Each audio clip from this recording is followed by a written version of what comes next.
kami masih membahas seputar hasil survei dari Harian Kompas terkait elektabilitas para pasangan calon gubernur dan juga wakil gubernur DKI Jakarta di tahun 2017 ini.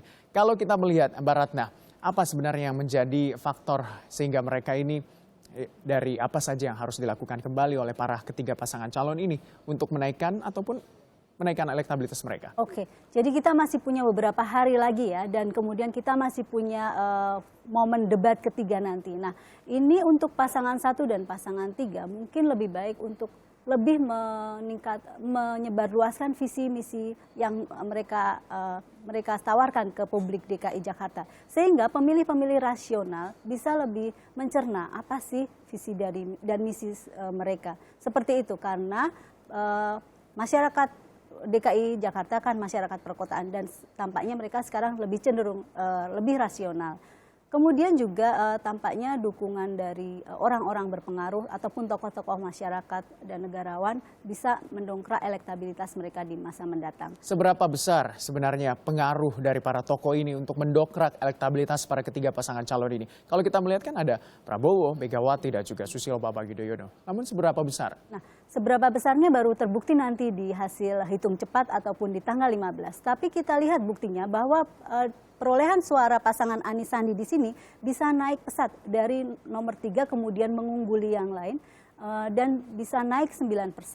Meraih suara, mencuri suara dari paslon yang lain. Nah, itu perolehan suaranya naik 9% ataupun perolehan elektabilitasnya naik 9% setelah faktor apa? Setelah mungkin Prabowo ikut dalam kampanye? Salah satunya, tapi banyak yang terjadi selama dari survei bulan Desember dan Februari ini. Itu salah satunya. Dan kemudian mereka juga mencuri perhatian di saat ke debat kedua karena banyak fakta-fakta yang dimunculkan dan mereka mulai memperlihatkan visi misi seperti itu. Nah, kalau kita melihat juga ini dinamika pemilih dari pemilih Agus Silvi yang ada 9% beralih ke pasangan Basuki Cahayapurnama dan juga Jarod Saiful Hidayat, ada 25%.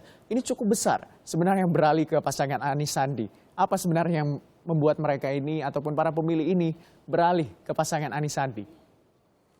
Sebenarnya dari basis pemilihnya mereka hampir sama antara Agus Silvi dan Anies Sandi. Ini terlihat dari latar belakang alasan pemilihannya. Misalnya mereka dua pasangan ini biasanya dipilih karena latar belakang atau figurnya, karena kepribadiannya, karena latar belakang pendidikan dan pengalamannya. Nah, oleh karena itu ketika sesuatu terjadi dengan pasangan Agus Silvi, maka kemudian suaranya akan dengan mudah berpindah ke pasangan nomor 3 yaitu Anies Sandi. Berarti antara Agus Silvi dan juga pasangan Anies Sandi ini memiliki basis massa yang sama, basis pemilih yang sama.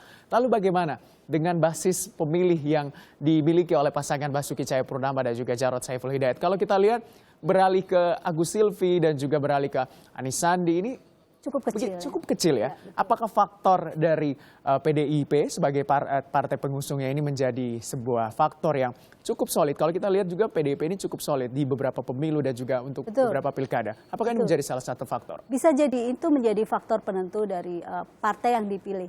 Dari hasil pemilu legislatif 2014 memang PDIP menguasai Jakarta ya, kecuali di Kepulauan Seribu.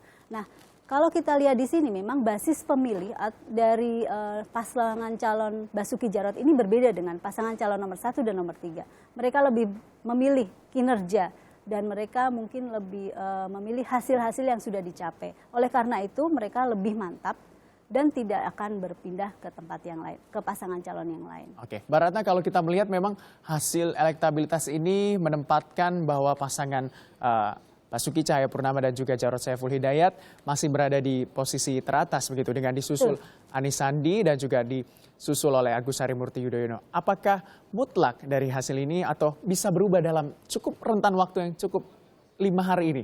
Nah, ini pertanyaan yang sangat menarik dan menurut saya semua bisa terjadi. Dalam 5 hari ini atau menjelang masa tenang ini masih bisa ada pergerakan dalam elektabilitas ini. Yang jadi pertanyaan adalah seberapa besar perubahannya. Perubahannya itu hanya bisa diketahui nanti pada hari H pemilihan.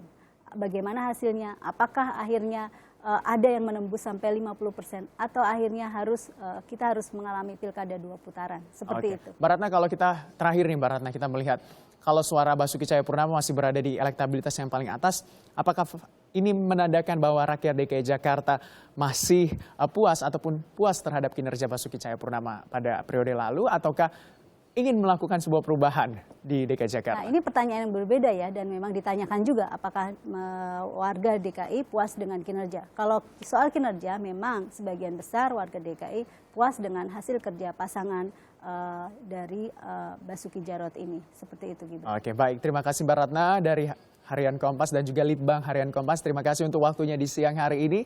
Ini bisa berubah sedemikian waktu. Betul. Dalam satu pekan ini ada berbagai faktor yang bisa merubah angka-angka ini tentunya ya. Karena ini tidak mutlak begitu ya. Baik, terima kasih Mbak Ratna untuk waktunya di siang